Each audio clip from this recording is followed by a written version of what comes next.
Good morning, everybody. This is Secondhand Dan coming to you from the Penny Pincher Thrift Shop land.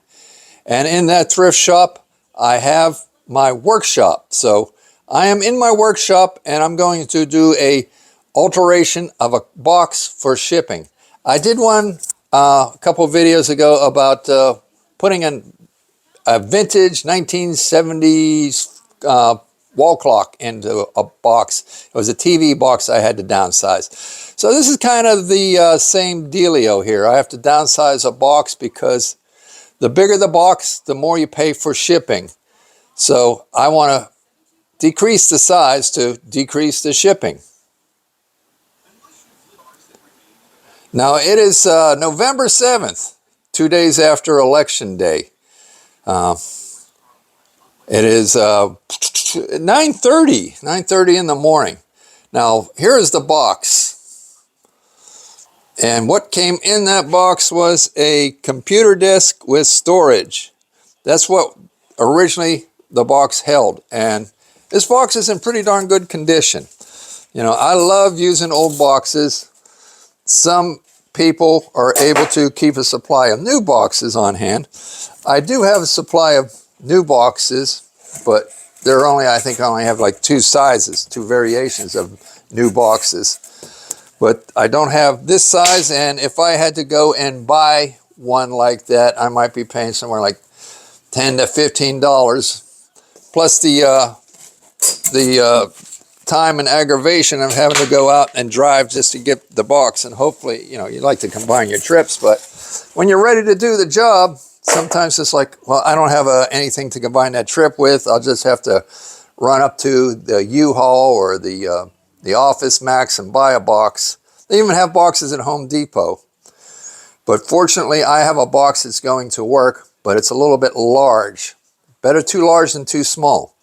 What we're shipping out is this guitar.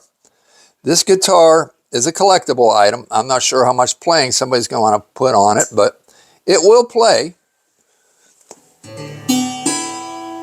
It is a Framus. You know, I was unfamiliar with Framus when I picked this up, but I was at a yard sale, and, you know, I've made money off guitars a couple times over the years, and it said $5. And when you buy a guitar, of course, you want to check the obvious that there's no holes punched through it. You know, no big, ginormous cracks in it.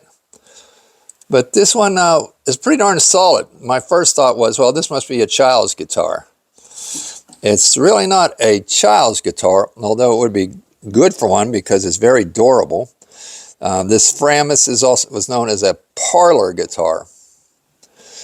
At one time, I think this was a left-hand guitar because the pickguard used to be, well, this is set up for left hand right now.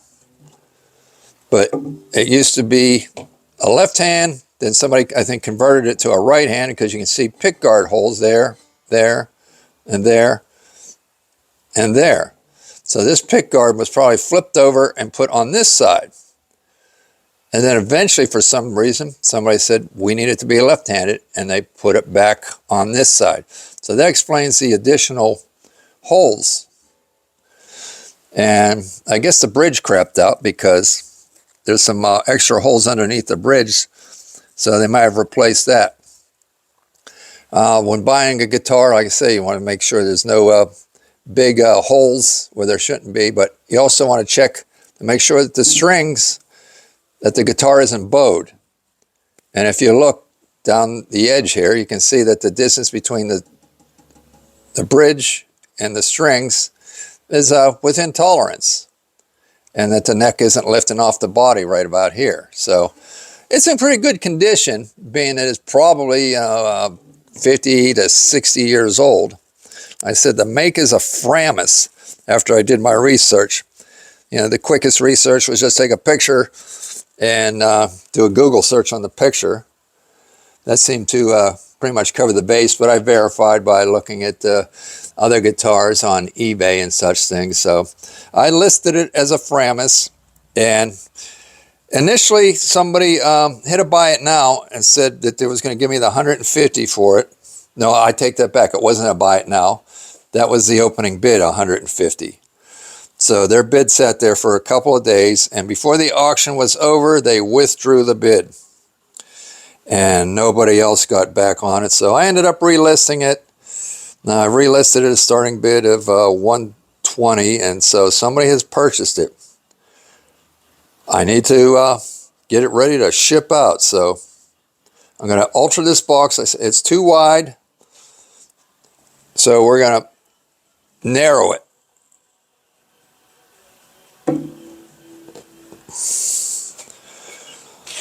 So I'll be able to, let me get my pointer out,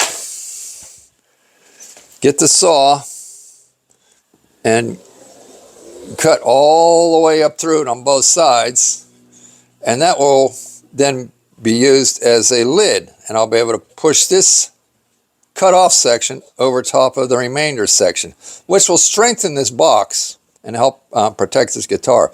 I am going to protect it also with pieces of styrofoam. There was some styrofoam that came in the box. Maybe use these corner braces for reinforcing. And one of my favorite tricks is to use water bottles. I had a basket of water bottles, a bag of water bottles. These are great. They're like air pillows that you don't have to buy. So, and if they're too big, you can always crack the lid open, squeeze it, and decrease the size a little bit. So I think that's good for the environment by recycling those. And yeah, and there's plenty of them. And I've been used probably a couple, I've probably used about 100 or so over the years. So let's get this box up on the workbench where we can lay it out. Once again, I've got a fortunately a slightly cluttered workbench this time. So I'm going to clear this debris, try and put it away rather than just heave it over to the other workbench. Markers go in the cup here. Let me set this guitar aside. I have it standing up. I don't want it to fall over. Does anybody remember, let's see if I make that noise. El Kabong. If you remember the character El Kabong, let me know in the comments. I remember El Kabong, kind of a would-be superhero of sorts. Well, I don't know about super, but he was a hero to some people. All right, clearing off the workbench. You should gather up the tools in hand first, because I can take a handful over to the toolbox. Tools on the floor. My grandson was here the other day, and sometimes I don't get the tools put away as fast as he gets them out. Screwdriver drawer, screwdrivers. Vice grip drawer, vice grips. Hammer time, hammer drawer. All right, well, I will be hooking this up, so stay tuned. Here's a cup of coffee from yesterday afternoon. Now, I don't know if you all have the stomach for this or not. It looks good to me. It's been on my workbench overnight. So I'm just going to heat it up in the microwave and finish it off.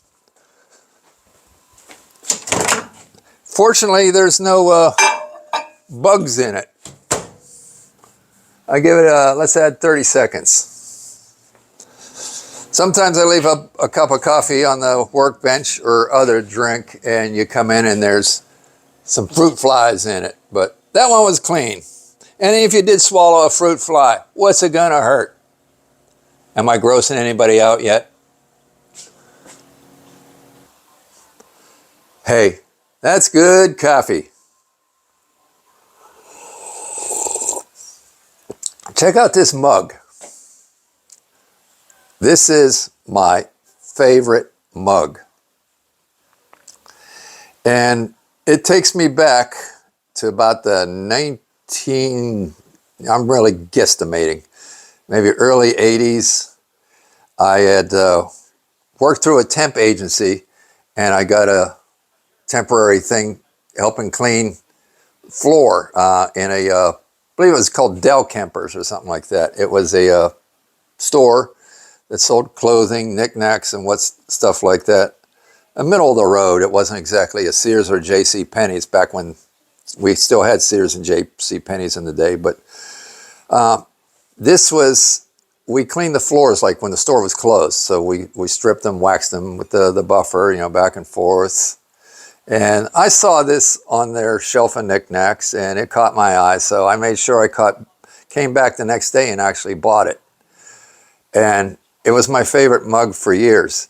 And eventually, while watching the Cosby Show, I saw that in their kitchen, if you watch the Cosby Show or in their kitchen, they have a wall plaque, square little plaque with this on it. So I'm like, wow, I have good taste. So it was my favorite coffee cup for a couple of years. And what happens to a lot of coffee cups? Somebody screws up and breaks the handle off. And that's what happened.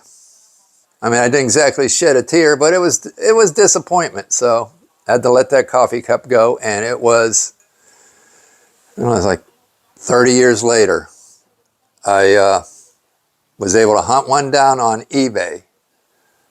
So got myself another one. And again, it's my favorite coffee cup. It's called designed by Taylor, made in Japan. It's called the Early Bird. And this bird is standing on a worm. Worm's got a face.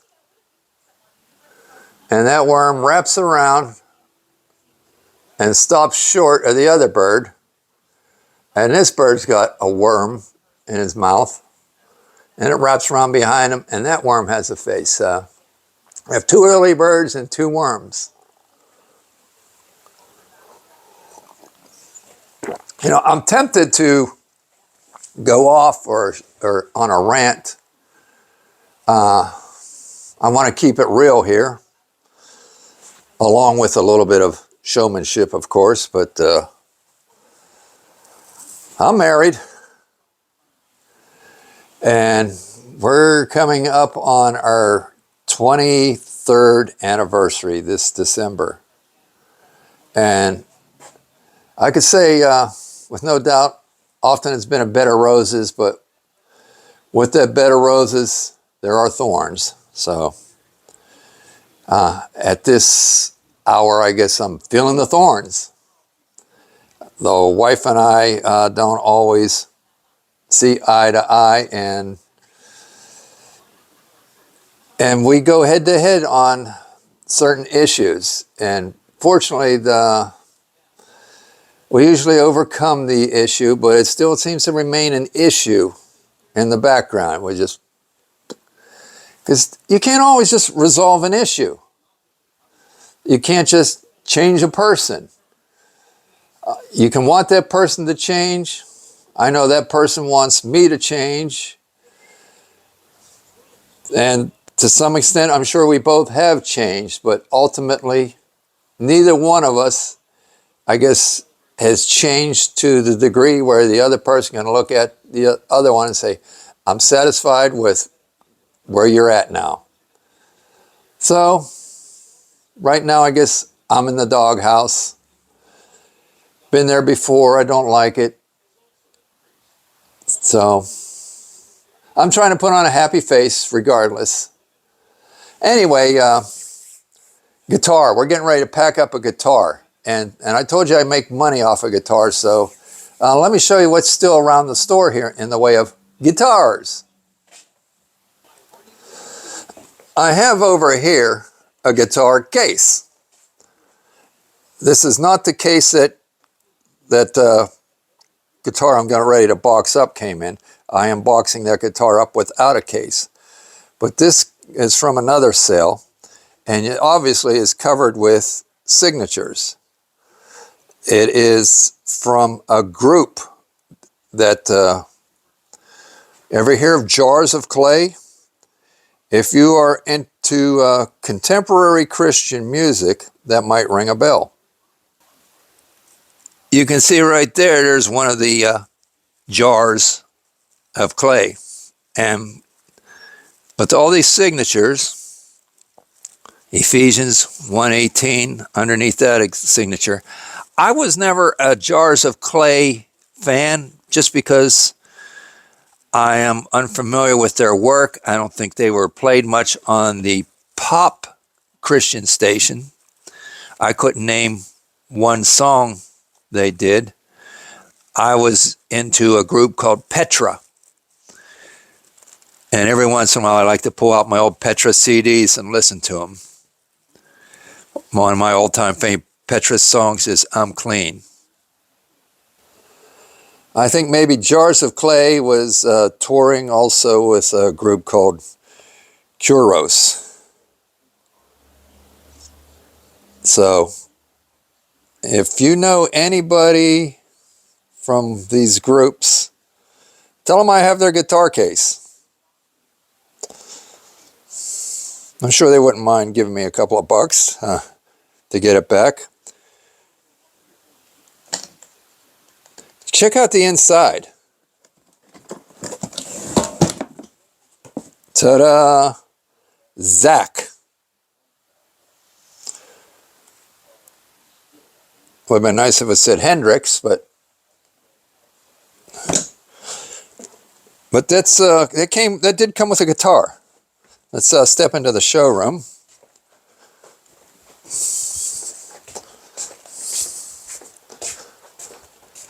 I believe this was a guitar that was in that case. It is a Squier. The Squier guitars, they're decent, but nobody says, wow, man, you got a Squier. But it's a decent guitar, and that's what came out of the case, and it had like maybe 3 signatures on it, and before I gave it much thought, I managed to get the signatures off the guitar because they were so scribbly, you know, it's like a doctor's signature. See, there's that distance there, the strings are at the right height. It's a nice guitar, so that's available for resale. And here is a classical guitar. It is a Yamaha. Classical guitars have nylon strings on them. We're missing one string. And there's another guitar case over here. And I believe this is what the Framus came in. It's a Fender guitar case. I mean, it's nothing special other than it says Fender on it. So, I like to sell these things separate. Like I said, I don't think it would have brought that much more money if I'd kept the Framus guitar in the Fender case when I sold it on eBay. Plus, it'd be a lot harder to ship because you change the bulk of the box and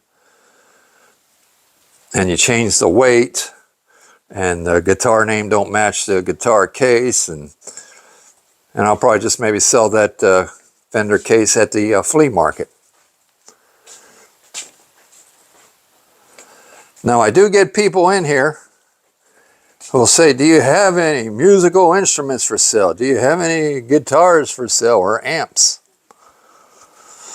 And you can't blame them for trying. And when I say I do and I show them what I have, usually it's like, no thanks. It's usually because they're hoping to pick a picker. And that means a lot of them think that they can take something that I found and I'll resell it to them for a fraction of what it might be worth, and they will in turn resell it to somebody else. But there's not too much that gets by me, so if I found it, especially guitars, I'm going to research it and make sure I'm not selling a $500 guitar to somebody for 50 bucks. All right, finished cleaning off the workbench, and I can get that cardboard box up here and cut it down to size. This thing's getting heavy.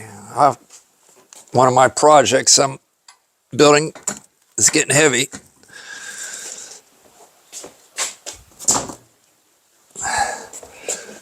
I have to cheat a little bit and maybe just put some stuff on the floor because I want to get this box packed up, not spend an hour trying to find a place for everything and putting everything in its place.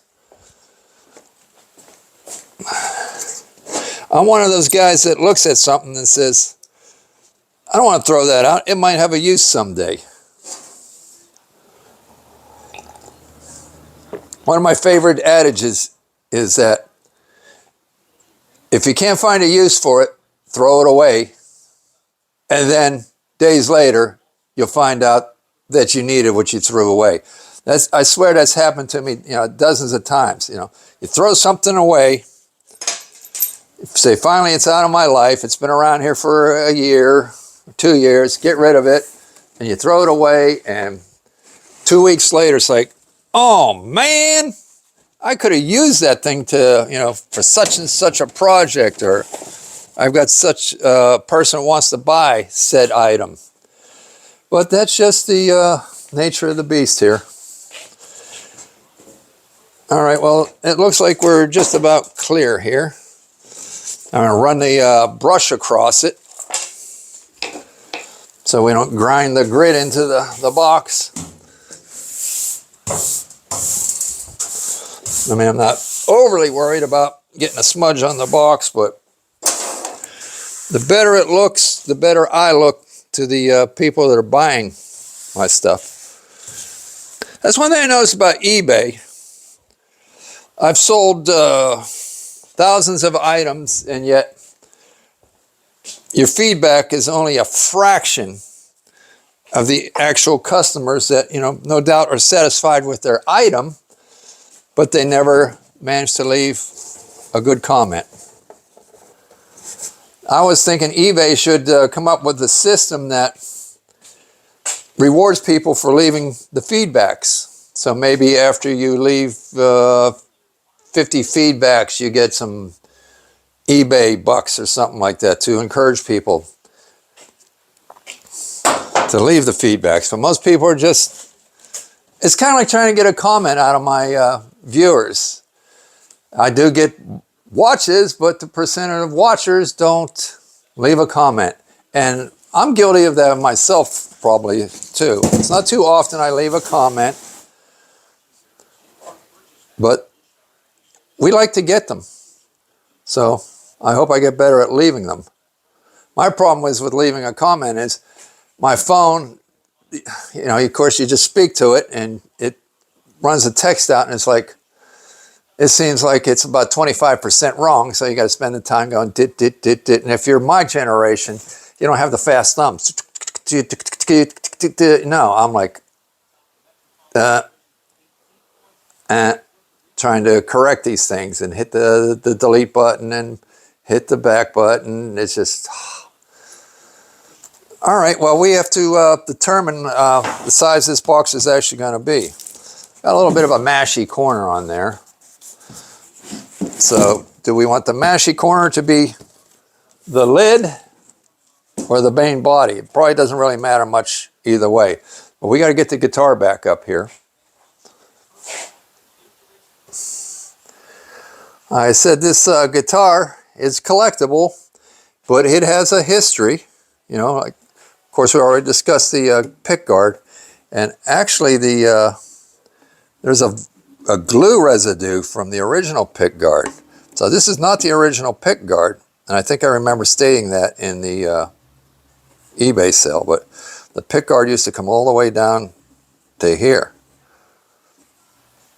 And then I guess it was taken off, and this must have been added to this side, used for a season of several seasons, and then somebody said I need to lift it and moved it over here. So the original pickguard evidently is not here. And it used to have, I guess, a strap pintle, is that what you would call it, that went in there. Now you can see I had this displayed in my store for a little while in case one of those guitar hunters came through and said they were interested in this. I put a price tag on it of $199, Framus vintage guitar. And in case I took it up to the antique mall, I put my dealer number up there. So this did not ever get up to the antique mall. I've sold, 2 or 3 guitars over the years at the antique mall. But so I'm going to remove this. Oh, that's a tough tag. And now we got to measure. We want to leave a little bit of room for insulation for packing. So got to get a tape measure up. Now the guitar itself is 13.5 inches. And my styrofoam, you figure at least you want an inch thickness. So that would be 15.5. And if we allow 2 for the, well, I guess 15.5, we'll go 16. So that leaves you just a little slight jiggle room to allow for a little compression if anybody was to slam the side. Because even though styrofoam protects, you don't want it to transfer the load if it can be avoided of impact. So we said 15.5. Get my marker over here. 15.5. I make mark high and mark low.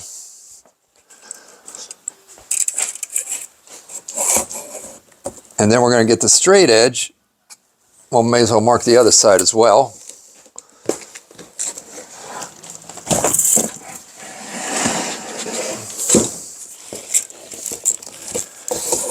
$15.5.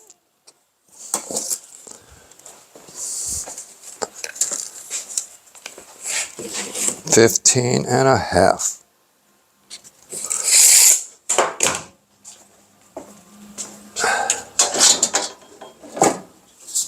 Get my lightweight straight edge up. So I do have another one. This is aluminum. I have one that's made of steel. That one that made of steel, I probably had that thing for 25 years or so.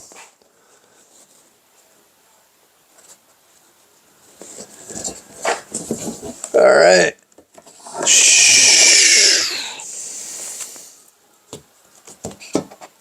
Lifting the flap up on the end of the box. Watch my cup of coffee here. Don't want to lose another cup. I have looked on the internet. There's still people selling them. And they go for like 25 bucks. So I don't want to have to replace it anytime soon. I definitely keep an eye out at yard sales in case somebody's selling one for, $1 or $2. Most people don't know that that coffee cup has a little bit of value. It is sought after by other people. I'm not the only one that appreciates that particular coffee cup. That's why they're $25 right now. Unless the prices come down. I haven't checked in a year.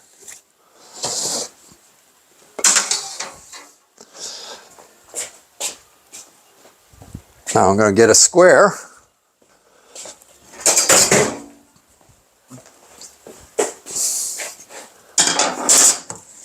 Ooh, I can see the top mark, but you can't see the bottom, so let's bring the bottom mark around a little bit to make sure that I am lining things up here.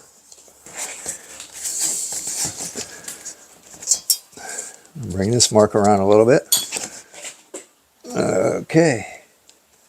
And if they're off by, something like an eighth or a quarter, sometimes I'll just fudge it a little and split the difference. It's cardboard. It's not don't have to be uber precise. All right, gotta get the saw out. I wish my grandson was here because, dropped the battery. I'm going to use this DeWalt saw, and I just recently bought him at a yard sale. I think a little chainsaw and a little circular saw. So he has never seen a circular saw in action. So I've been holding off giving him those toys because if he's never seen what they actually do, you know, I just thought it'd be way cooler if he saw what they do before I hand him the toy version. And the toy version of the saw, actually you squeeze the handle, you can get the blade to spin on it. All right.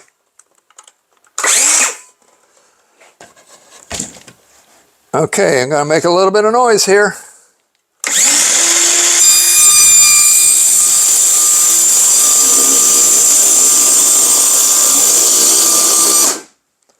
I know a lot of people are probably saying, well, you could just use a knife to cut that. You can, but it definitely takes a little more effort, a little more time, and your accuracy has to be more, you have to be more in tune with accuracy, otherwise it starts to wander off the line a little bit. And I feel it's actually a little more dangerous because if you're not careful and you're tugging on that knife and it slips up out of that groove, you can get a cut. I've seen it happen. I once saw a guy in a body shop. He was trying to cut a caulking tube open and he went right across the heel of his hand and had to go to the emergency room. I mean, I've nicked myself a couple times with the utility knife, but I'm more comfortable with this.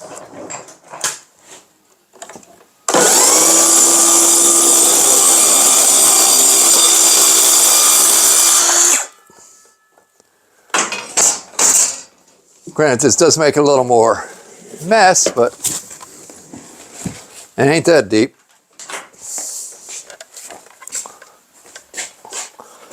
I'll come up from the bottom to cut the bottom.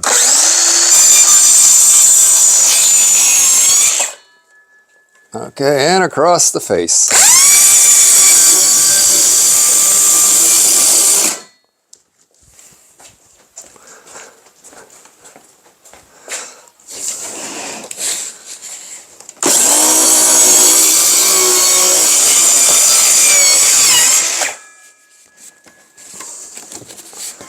All right, well, it's getting a little wobbly on the end. Now I'll use a knife. I'll have for the last inch here. Stand back. I want to cut my thigh open. Okay. Now there's a block of styrofoam we left in the bottom, but that doesn't really make a difference.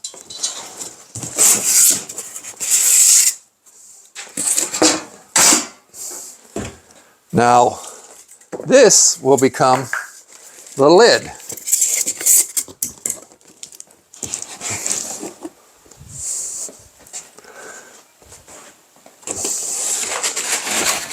And we have decreased the width of the box.